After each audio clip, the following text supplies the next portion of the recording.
مجھے پیسوں سے الرجی ہے، یعنی جیسے ہی میرے جیب میں پیسے آتے ہیں خود بخود کہیں نہ کہیں لگ جاتے ہیں،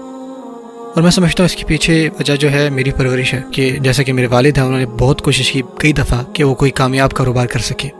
جب میرے والد یو کے آئے، وہ ہوم لیس تھے، ان کے پاس گھر نہیں تھا تقریباً 9 مہینے تک، اور یہ بڑی دلچسپ بات ہے میرے والد کی زندگی کے حوالے سے کہ میرے والد کے سامنے بہت سارے ایسے مواقع تھے کہ وہ ٹھیک ٹھاک کما سکتے تھے آسانی سے، لیکن انہوں نے ایسا نہیں کیا۔ اور مجھے یاد ہے ایک دفعہ ہمیں بتاتے ہیں کہ وہ اتنی ان کو بھوک لگی ہوئی تھی کہ وہ لندن کی اسٹریٹ پر جب جا رہے ہوتے کہیں پہ، ان کے پاس یہ موقع ہوتے تھے کہ وہ کھانا خرید سکیں، لیکن ان کے پاس یہ آپشن نہیں ہوتا تھا کہ یا تو کھانا لے لیں یا تو کچھ اس کا کچھ اور کر لیں۔ وہ اس وقت مسلمان ہی تھے لیکن پھر بھی بہت زیادہ ایتھیکل تھے۔ ایک دن بتاتے ہیں ان کو اتنی زیادہ بھوک لگی تھی اور وہ کھانا نہیں کھا پا رہے تھے، تو انہوں نے یہ سوچا کہ وہ جیل چلے جاتے ہیں۔ انہوں نے کیا کیا، انہوں نے جان بوجھ کے ایسا دکھاوا کیا کہ انہوں نے کوئی چیز چرائی ہے، اور پولیس والوں نے ان کو پکڑ لیا۔ بعد میں ان کو پتہ لگا کہ انہوں نے کچھ بھی نہیں کیا تھا، لیکن پھر بھی جب انہوں نے اندر رکھا تو ان کو کھانا تو ملتا ہے نا اندر، تو میرے والد جو ہے انہوں نے وہاں پہ کچھ وقت گزارا، وہیں پہ کھایا پیا۔ یہ تقریباً 9 ماہ کا آپ کہہ لیں کہ عرصہ تھا، پہلے 9 ماہ یو کے میں۔ پھر میرے والد نے یہ فیصلہ کیا کہ وہ ایک فیکٹری بزنس ہے اس کو شروع کرتے ہیں، خاص کر جو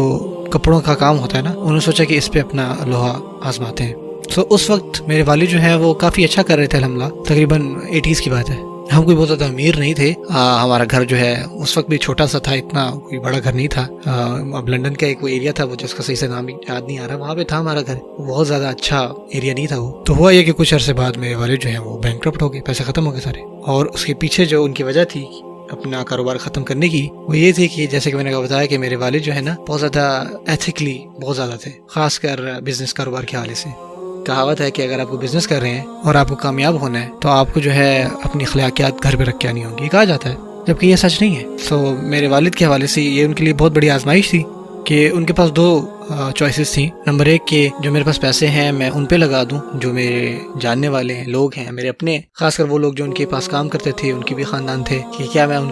کے جو اخراجات ہیں وہ دے دوں، کیونکہ آگے کرسمس آنے والا تھا آئی تھنک، تاکہ وہ اپنے بچوں کو کچھ دے سکیں اور ان کے بچے کچھ کھا سکیں، یا پھر میں ان کو پیسے نہ دوں، اپنا کاروبار بچاؤں اور اپنے خاندان پہ لگاؤں یہ چیزیں۔ میرے والد جبکہ ان کی فطرت کے حوالے سے میرے والد نے جو پیسے ہیں وہ اپنے امپلائیز کو دیے، حتیٰ کہ کچھ قرضہ بھی لیا تاکہ وہ پورے پیسے کر سکیں۔ اور یہ وہ وقت تھا جب ہم خود جو ہے وہ تقریباً 2 ہفتوں سے صرف آلو ہی کھا رہے تھے گھر، اور میری والدہ جو ہیں وہ اتنی زیادہ کریٹیو ہو گئی تھی کہ وہ روزانہ آلو کی ایک نئی قسم کا سالن بناتی تھی۔ اور اس کے بعد میرے والد، مجھے جہاں تک یاد ہے، کچھ سالوں تک جو ہے وہ انہوں نے کوئی کام نہیں کیا، اور پھر کچھ سالوں بعد انہوں نے کوشش کی ایک اور کام کرنے کی، اور وہ بھی ناکام ہوا۔ پھر انہوں نے ایک اور کاروبار سوچا، ایک اور فیکٹری بزنس تھا، اور اس دفعہ انہوں نے بہت زیادہ جو ہے وہ رسک لیا۔ جو ان کا پارٹنر تھا، لیکن جو بھی ان کی مشینری تھی انہوں نے اس کی کوئی انشورنس نہیں کروائی، تو کچھ مہینوں بعد یہ ہوا کہ ایک دن جب وہ کام پہ آئے تو ان کی تمام مشینری جو ہے وہ چوری ہوگی۔ جیسے ہی وہ اپنی کارخانے پہنچے تو وہاں پہ کچھ بھی نہیں تھا، ایک دم انہوں نے اتنا جو خرچہ کیا تھا سب کچھ غائب۔ ہوا یہ کہ جو ان کا پارٹنر تھا وہ سب کچھ لے کے بھاگ گیا، پتہ نہیں کہیں لے کے چلا گیا، اس نے بیچ دیا، جو بھی ہوا تھا معاملہ۔ جب پولیس کو پتہ لگا کہ ایک فراڈ ہوا ہے اور جو مشینری تھی اس کی انشورنس بھی نہیں ہوئی تھی، تو ہمارا کچھ بھی نہیں بنا پھر۔ یہ تمام ایکسپیرینسز جو ہیں وہ میرے والد نے برداشت کیے، اور اس کے بدلے میں بھی افیکٹ ہوا اور ہمارے گھر والے بھی۔ لیکن یہ سب بات بتانے کے پیچھے مقصد میرا یہ ہے کہ میرے والد اس دنیا کے سب سے امیر انسان ہیں، وہ ملٹی ملینئر ہے،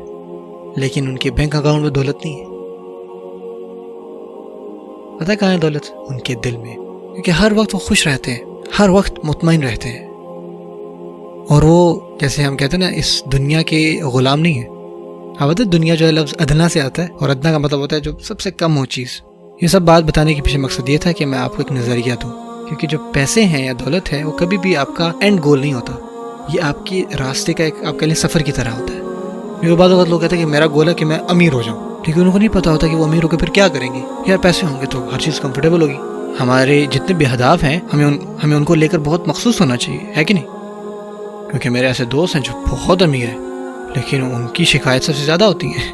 کیونکہ ان سب کے پیچھے انہوں نے نہیں سوچا تھا کہ اتنی دولت کا کیا کریں گے، ان کا صحیح ایٹیٹیوڈ نہیں ہے۔ اور آپ دیکھتے ہیں جس طرح سے وہ پیسے لگا رہے ہوتے ہیں، وہ اسی چیز کو فالو کر رہے ہیں جو پورا معاشرہ کر رہا ہے، خاص کر امیروں کا۔ یہ سب کچھ کرنے کے بعد بھی ان کے دلوں میں سکون نہیں ہے۔ اور اس طرح آپ وسلم کی حدیث ہے جہاں وہ فرماتے ہیں کہ اصل جو امیری ہے وہ دولت پیسوں میں نہیں ہے، بلکہ اصل امیری روح کی ہے۔ آپ کتنے مطمئن اندر سے، اور یہ چیز مجھے اور آپ کو، ہم سب کو اس کے پیچھے جانا چاہیے، اور اللہ سے دعا کریں کہ اللہ تعالیٰ آپ کو جو ہے وہ امیر بنائے،